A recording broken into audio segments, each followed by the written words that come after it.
Good evening from Washington. I'm Larry O'Connor, and we begin tonight with an examination of President Biden's cynical and yet it appears successful attempt to purchase votes with his student loan bailout scheme, which everybody knew was unconstitutional and illegal, but he went ahead with it, and, well, people went ahead and voted for his party, so it worked, I guess, right? Well, let's talk about it and how it's going to get defeated. It already has been in certain federal courts. Karen Harnett is the president of Harnett Strategies, LLC, and chief legal officer for Legal Action Fund of Job Creators Network. Karen, thanks for joining us. Thanks so much for having me, Larry.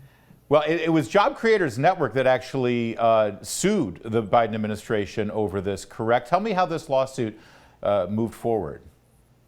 Right. Well, we we retained counsel and found two plaintiffs that were going to be harmed by this, or have been harmed by this forgiveness program. One does not receive any forgiveness because she is a commercially obtained loan, and the other receives $10,000 but not $20,000 because he did not receive a Pell Grant when he went to college. And our argument in the case was, look, this is the president spending $400 billion at least of our money, and yes, we think this is unconstitutional, but one of the issues you may remember was standing. Who has standing to sue? Well, our plaintiffs had standing to sue. Quite frankly, a lot of us probably did, in that they never did notice and comment rulemaking. And as a result, this was just a program that the president and his cronies developed on their own, no public input, and that is illegal, and that is what the judge said in our case. Yeah, and clearly, I mean, Barack Obama ran in 2008 saying he wanted to do something about student loan relief. He ran again in 2012 saying he wanted to do something about student loan relief. If the president could just arbitrarily do this, certainly Obama would have. It was one of the most cynical things I've ever seen in politics. And we've got to think, Karen, that the Biden administration knew, the White House knew that this wasn't going anywhere, but they went ahead and moved it forward. Do you think it was instrumental in his party doing relatively well this last midterm election? Well, it does appear that there was a strong turnout from the younger, voters in this country, and I have to think this was part of it.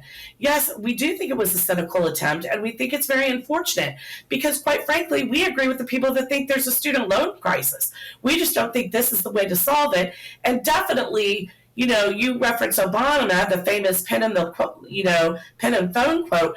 I mean, now we're going well beyond pen and phone. I mean, the idea that the president on his own, without any consultation of anybody, can spend $400 billion to $1 trillion, and that's constitutional, is just outrageous.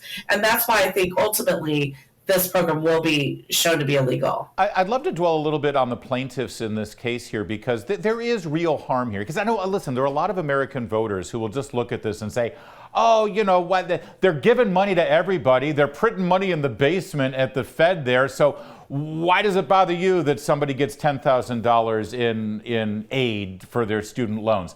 Well, there is real harm here for people who either didn't go to college or actually did the hard work to pay off their loans the old-fashioned way, with their own money. Absolutely. So first of all, yes. So we have heard many stories from people like that. I'm sure you and I can even say I made decisions based on loans and how much I didn't want to take out when I was going to law school in particular. There are those stories all across the country. But the people that have the loans that are outstanding, we feel their pain. We understand their issues. But this isn't the way to solve it because, quite frankly, all this does is create a problem for the next round, right? Because now that the colleges and university know that all the students are going to get their loans forgiven by the government, what causes them to not raise their rates once again? And as we all know, they're raising their rates way above the inflation levels that we're seeing in any other industry in this country. Well, I'm so glad the Job Creators Network actually moved forward with this. This is the thing. We need to be able to use the court system in the same way the political left uses the court system in this country. God knows they've been able to get a lot done through lawfare. What is the path forward now for this case? I know that you've won the early rounds here. The Biden administration, they're going to continue to appeal, right? What's its current status? Correct. So we won at the district court level, and just last night, the Fifth Circuit Court of Appeals told the government, no, you cannot continue this program while we assess whether or not it's legal. The Eighth Circuit Court of Appeals has also issued a preliminary injunction stopping the case from going forward. And the Supreme Court, the government has asked the Supreme Court to hear the Eighth Circuit case. They may very well ask them to hear our case as well. But I do think, right now it's in the Court of Appeals unless the Supreme Court takes it. But in both instances, the program cannot go forward unless someone deems it legal. And at this point, no court has. There's another incredibly the word I keep going to is cynical on this, Karen, because I was astounded at how quickly the Biden administration was able to put together a website, a portal for people to register for this loan forgiveness.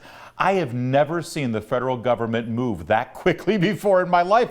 It was like 6 weeks after Biden made the announcement and they already had a website set up. So people have actually put their personal information into this portal expecting to get a paycheck, expecting to get 10 grand back. What's the disposition of those individuals?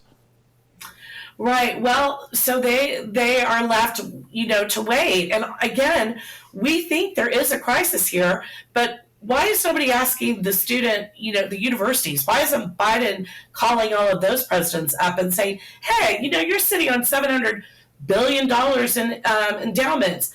Have you given any thought to maybe reducing the rates that it costs to go to your school? Right. These are the longer term solutions that maybe should be considered instead of a quick $10,000 or $20,000 fix that, quite frankly, is not going to fix the overall problem. Yeah, I always think back to that board game, the Game of Life. I don't know if you ever used to play that, with a little spinny dial. I loved playing that game when I was a kid. I played it with my kids.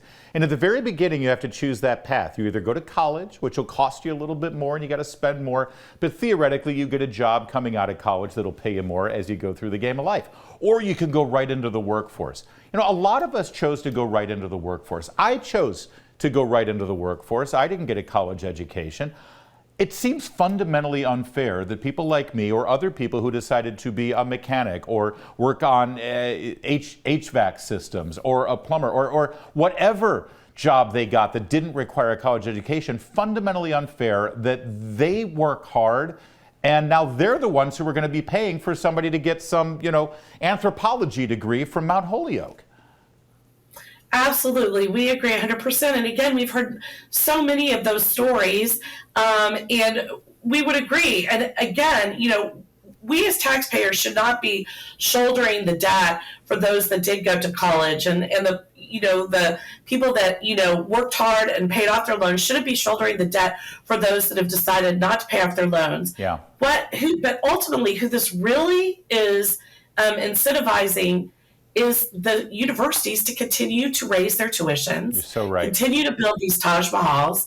I mean, I cannot tell you, it's amazing to look at a dorm room now compared to when I went to school. It's nothing similar. I mean, it's almost like the Ritz. And at some point, that kind of excess spending needs to stop. And we need to get down to educating our kids in an affordable and responsible way. And that is not happening right now. Karen Harnett, Job Creators Network, thank you so much. And thanks for fighting this fight and winning so far.